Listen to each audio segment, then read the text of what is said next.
Бүгін мен сіздерге ClassTools.net сайтының мүмкіндіктері туралы айтпақшымын.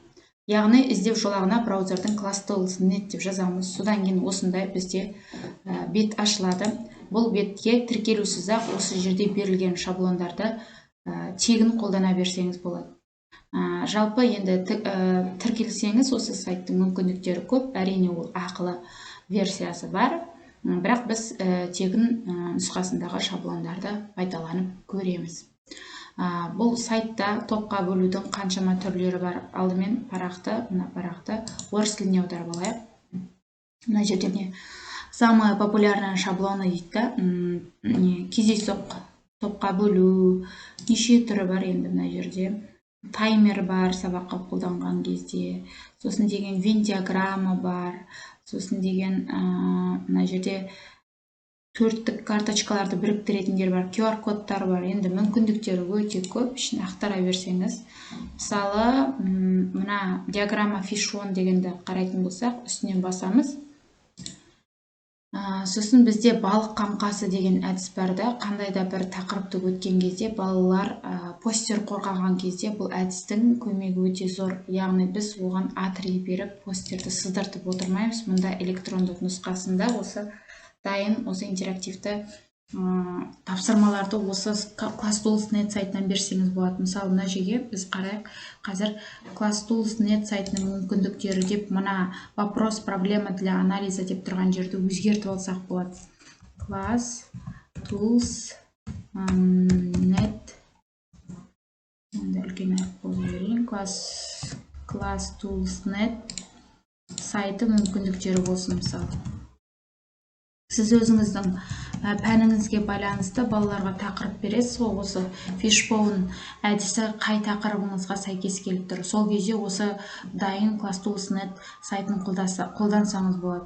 Мына жерлерде жазылып тұрған сөздер бар, соларды біз өзгерте аламыз. Мысалы, тегін шаблондарда, қазір енді біз тақырыбымызға байланысты жазып отырғанымыз бар. Тегін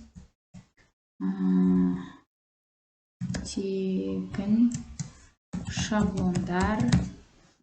Мысалы, бізде фактор, объяснение бір деп тұр. Осы фишбоун жалпы балық қаңқасының проблеманы шешу жолдары, жаңағы осының әдісінің өзінің жүру тәсілі бар. Соған байланысты сіздер осы жерлерді толтырып аласыздар. Мынаны да өзгертсек болады. Мысалы, тіркелудің қажет етпейді депті. Тіркелуді қажет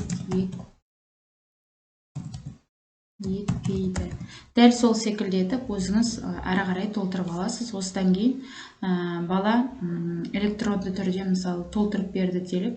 Осылай етіп көрсетіп қорғаса болады дайын шаблонды, немесе поделиться етсе болады. Мына жерде QR-код бар, ссылканы жіберіп бір-бірімізге алмасып бөлсе ереміз. Бұл бір ғана әдісін көрсеттім. Келесі бір әдісін қарап көрейік қазір. Бұл жаңа фишбоун әдісі. Келесі мына жерде тағы бір бізде вен-диаграмма деген әдіс бар. Мына орысшаға аударып алайық қазір. Біз көп қолданамыз ғой вен-диаграмманы сабақтың үстінде. Мысалы, мына жерде генератор диаграмм вен деп тұр. Осы жерде міне қараңыз. 3 вен-диаграмма тұр. Әдетте біз вен-диаграмманы қолмен сызып отыратын едік та, мұнда өзінің айырмашылығы оның ортасына ұқсастығын жасамыз. Енді бұл жерде 3 шеңбер тұр ғой, біз оны уменьшить до 2 деп өзгертіп алсақ болады. Содан кейін үстінен басамыз да, мына фишбоун секілді өзгерте береміз. Мына бірінші название дегеннің орнына мысалы 1 деп қойсақ болады. Екіншісін мысалы мына жерге жазайық, мысалы компьютердің пайдасы. Сделано дейміз. Келесі мына жерге еда 2 дегенді мынаны просто 2 десек болады, немесе жазбасақ та болады. Мына жерге компьютердің мысалы зияны сделано дейміз. Енді мына жерге барамыз да, мына астына жаза береміз. Мысалы, қандай компьютердің пайдасы бар? Бізде ақпаратты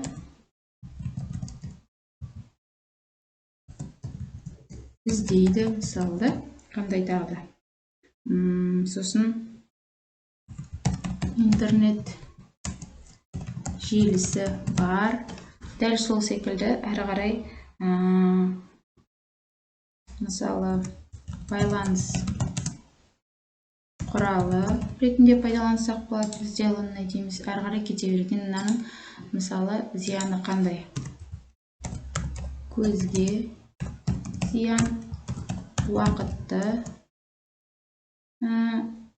ұрлайды да, мысалы ұрлайды. Екеуіне ортақ тән қасиеттерін мысалы жазып осылай қолдансақ болады. Сөйтіп, бұны да біз өзгелермен поделиться ете аламыз. Бұл, яғни бұл бізде ешқандай тіркелусіз жүзеге асыратын әрекеттер осы класс тулснетте. Немесе мына жерде бізде қандай түрлері бар? Мен әдетте қолданатын кроссвордтар бар, мына жерде генераторлар бар, балаларды топқа бөлу. Мысалы, мынау выбор случайного имени дегенді басасыз. Сол жерге барған кезде балаларды міне изменить дейді. Мына жерге балалардың аттарын қоясыз. Мысалы, қоя салайық. Асан, Әли, Азамат, Серік, Айнұр, Нұр, сосын Алтынзер дейді. Мысалы, мына жерде теманың түсін таңдаймыз. Мына жерге топқа бөлу деп қойсақ болады. Топқа бөлу. Мына жерде Асан деген кішкентай әріппен қосып жіберейін. Сосын создавать дейміз. Міне не істеп тұр? Бізде ойнап жатыр. И біреуін бізде таңдайды. Кім бізде сабақ айтады, мысалы бүгін? Нұр сабақ айтады. Продолжать деп әрі қарай, продолжать десе де баса бересіз әрі қарай. Бұл бір түрін, тағы үш түрін көрсеттім. Тағы бір, мысалы, мына түрін көрейік. Так, орыс тіліне аударып алайық тағы да. Мына жерде таймер обратного отсчета. Біз әдетте балаларға мысалы 5 минут береміз осы тапсырманы орындауға деп айтамыз ғой. Керісінше қойып қойсақ болады. Мысалы, біз 5 минут дейміз и мына жерде мелодия таңдасақ болады обратный отсчетқа. Мысалы, осылай. Мына жерде 5 минут, 5:00 дейік. Все. Да. Так, іске деп шығайық. Запустить етіп жатырмыз. 4:58 қалды, 4:56 қалды. Осыған дейін жүріп отырады. Жалпы, менің айтқым келгені класс тулсnet сайтын қолданыңыздар. Мұнда неше түрлі интерактивті тапсырмалар бар. Ақылы версиясын алмай-ақ, тегін версиясын қолдансақ та болады. Кәделеріңізге жарасын.